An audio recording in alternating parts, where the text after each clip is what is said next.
Hello, welcome to PlayStation Access. My name is Nathan, and I'm here with Rob. Hello. Rob, newly returned from PSX. Yes. Wherein you played Nioh. I did play Nioh. You've joined me in the team of people who've played Nioh and were not very good at it. Yeah, I did play Nioh. This is not what you're watching. Oh, really? Because when I played Nioh... It was hard, right? It was really, really hard. And I thought to myself, we could make this a video, but it would have to be called 17 Ways I Died in the First Area of Nioh. Yeah. So I went back the next day and got a very kind developer called Nick to play Nioh for me, and he was much better. A developer on Nioh, right? Not just some random guy who makes games. Yeah, just some guy who's in the area. So what did you... So it is... I heard it actually in the... We didn't put it in the vlog, but you can watch Rob and Holly's vlog from PSX in Access Granted, which is on the channel right now. But in one of the offshoots from that, which no one else got to see, you said it was like a mix between the Souls games and Ninja Gaiden. And I think that's probably pretty fair. Yeah, I mean, it's developed by Team Ninja, isn't it? The developers of Ninja Gaiden, and the Dark Souls influences are incredibly apparent throughout. Yeah. It's a game where each enemy is incredibly challenging. There's no such thing as cannon fodder in Nioh. You have to be concentrating all the time on everything you fight, and you have to, know what you're doing every time. And if you die, all the enemies respawn. There are altars, I think they're called. You probably see some in the gameplay here. Like little that green you can dudes pray at, which are essentially Nioh's version of bonfires from the Souls games. Yeah, and you can even pick up souls-like things. Yes. Like little glowing items. Yeah, but the combat, if anything, is actually more complicated. Yes. The kind of Ninja Gaiden thing is quite apparent. The combat is I want to say faster than Dark Souls. Yeah. But in terms of the pace of the action, it's probably about the same, but your character seems to have more about him combat-wise than any of the Souls characters would. I mean, there's more to get to grips with, right? You've got a bunch of weapons. You've got ranged weapons. You've got like a bow and arrow. You've got like a shotgun. And you've got close-range weapons. You've got like a sword. And I think we're going to see like a spinning whip type thing. I don't know the name for that. What's that? Flail? A flail. Maybe like a flail.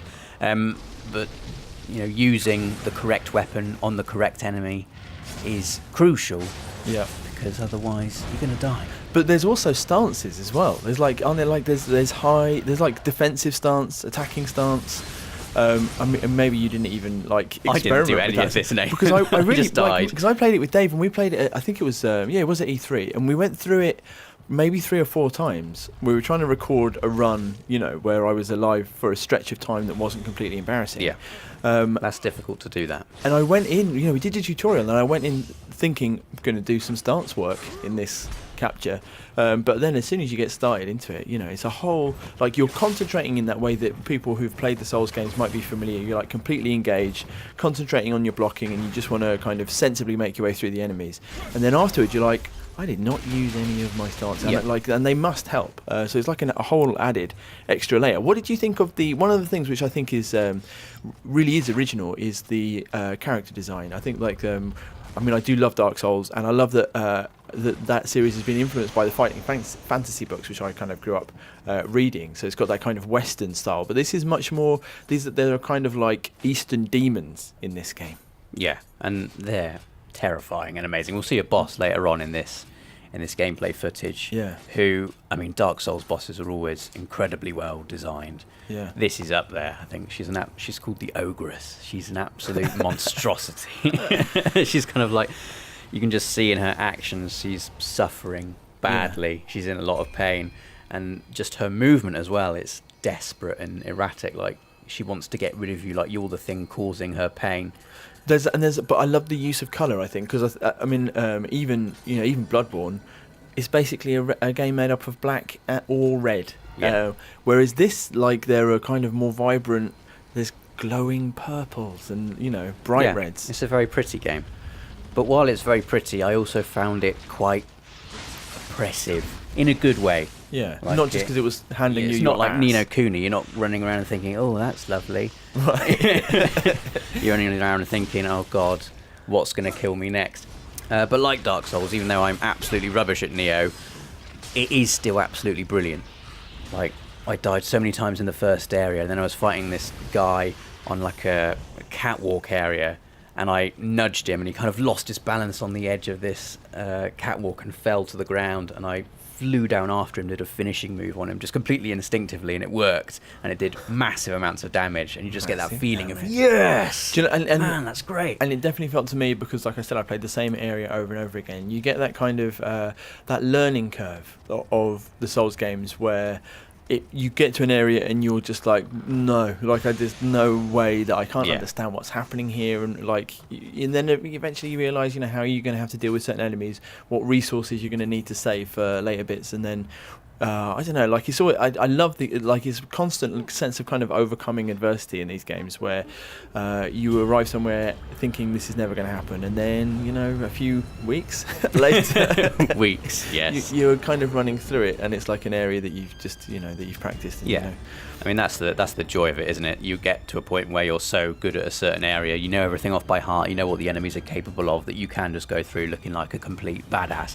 And in Nioh, I think your character is tailored more to looking like a badass than your character in Dark Souls. Yeah. Because you're a ninja, you're like a samurai, awesome warrior. I mean, I was boring Dave with this when we played at E3, but he's based on Will Adam, which is one of the first Europeans to make it to Japan. I did not know that. He's from Gillingham, which is where I'm from. From Gillingham? Yeah, he's one of the very few things that we can boast about from Gillingham.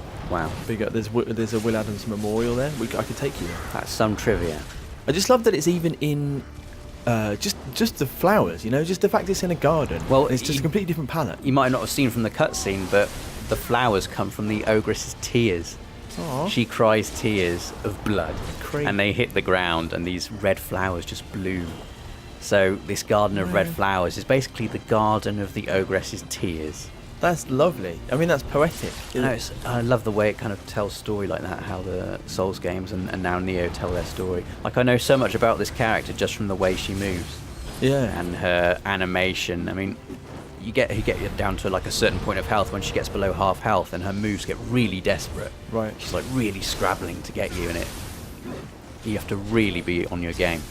And I guess the other thing to mention is that which we should have probably put up the top, but you played this in 4K. I saw the TV; it looked enormous. It was bigger than me. And literally. And Nioh is one of the games which obviously has not just been optimized for Pro, but has various options that you can either improve performance on the 1080 version, or there's various things you can do in the 4K version.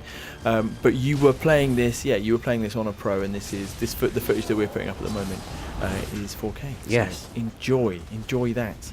Well, Rob, thank you for showing me. It's basically right. it's like coming back. Yeah, thanks, Nick. It's like when you come back from a holiday and you're just sharing all your photos with you. And I already cut the blog together for you, so like I've seen. This is where I died. I was almost. Yeah. This is where I died again. I was almost there with you. Right, so that's it. Thank you guys for watching us or Nick play Nioh at PSX. We are going to have more of Nioh coming up in the new year, because it's a game which I think we're all quite interested at. And if none of that ever goes up, it's because we never got very good at the game. So very likely. Like this video if you enjoyed it. Comment, let us know what you think about Nioh in the comments below, and do subscribe to PlayStation Access. We've got loads more coming up.